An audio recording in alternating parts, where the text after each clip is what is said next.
నేనేమంటున్నా బ్రదర్, మన ఏం జరిగిందో నాకు తెలియదు.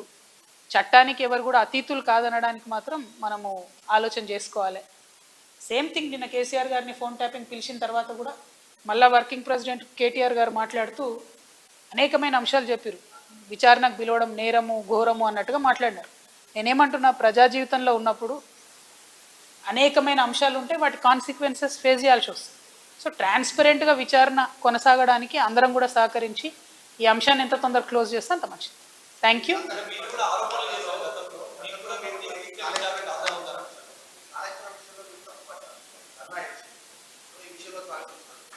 నేనేం తప్పు పట్టట్లే. నేనేమంటున్నా, వారు మాట్లాడిన మాటలు చూడండి. ఎట్లా అయితే మంచోడైనా చెడ్డోడైనా మేము చెప్పిన వాళ్ళకే ఓటేయాలన్నారో, అసలు మమ్మల్ని విచారణకే పిలవద్దు అన్నట్టు మాట్లాడుతున్నాం. అసలు ఆ సిచ్యువేషన్ ఎందుకు వచ్చింది? ఇన్ని రోజులు పిలవలేదు కదా కేసీఆర్ గారిని విచారణకు.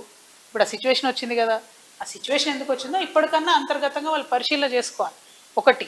రెండు, ఒకవేళ పిలిచిండ్రు అనుకోండి విచారణకు, పోక తప్పదు. ఇప్పుడు రేపు నన్ను పిలిచినా పోతా. నన్ను కూడా అప్పుడు ఈడీ సిబిఐ పిలిస్తే పోతే కదా. నేను చేసినా నేరం చేయలేదా అనేటటువంటిది నేను చేయలేదని నా మనసుకు తెలుసు, కానీ అది ప్రూవ్ అవ్వాలి కదా. ఇప్పుడు కూడా అదే జరుగుతుంది. సో చట్టానికి అందరం కూడా సహకరించాలి. పిలిచినప్పుడు పోతాం. కాకపోతే ఆ యొక్క ఆలోచన విధానం ఏదైతే ఉన్నదో అందులో మార్పు రానంత కాలం బీఆర్ఎస్ పార్టీని మాత్రం ఎవడు కూడా బాగు చేయలేదు.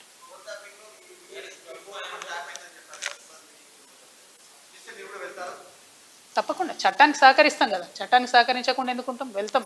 ఓన్లీ థింగ్ నేనేమంటున్నా అంటే, కాంగ్రెస్ గవర్నమెంట్ గుంటనక్కగతోని కంప్లీట్గా మ్యాచ్ ఫిక్సింగ్లు ఉన్నారు కాబట్టి వాళ్ళు దీన్ని కంక్లూడ్ చేయరు. నిజమైన నేరస్తులు బయటకు వస్తారని నేను అనుకుంటలేను. ఏదో టైంపాస్ చేసి ఇప్పుడు మున్సిపల్ ఎన్నికలు 10-11 రోజులు హడావుడ్ చేసి వదిలేస్తారేమో అనేటటువంటి ఆలోచన నాకున్నది. కాబట్టి Congress has to prove if the government is transparent, if they are serious, investigation should go forward. ఏడబోతుంది 2 ఏళ్ల నుంచి ఎక్కడ వేసిన గొంగలు అక్కడే ఉంది, తిరిగిన దగ్గరే తిరుగుతూ ఉన్నది. సో స్టాండ్ వేసి సైకిల్ దొక్కినట్టు ఉంది పరిస్థితి. అట్లా కాకుండా కంక్లూడ్ కావాలని కోరుతున్నాను నేను.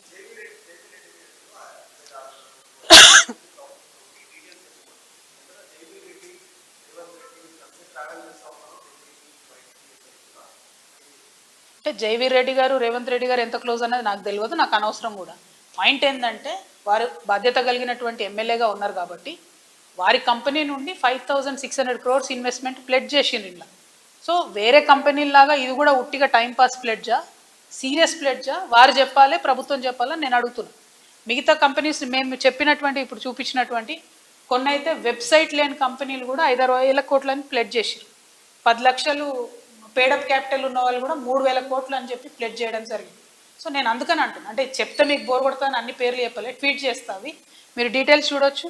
మీరు కూడా ఒక్క నిమిషం గూగుల్లో కొడితే మీకే తెలుస్తుంది ఏంటి పరిస్థితి అని. Total fake.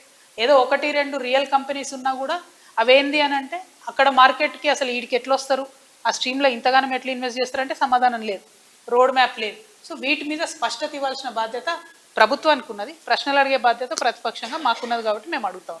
Thank you. జై తెలంగాణ.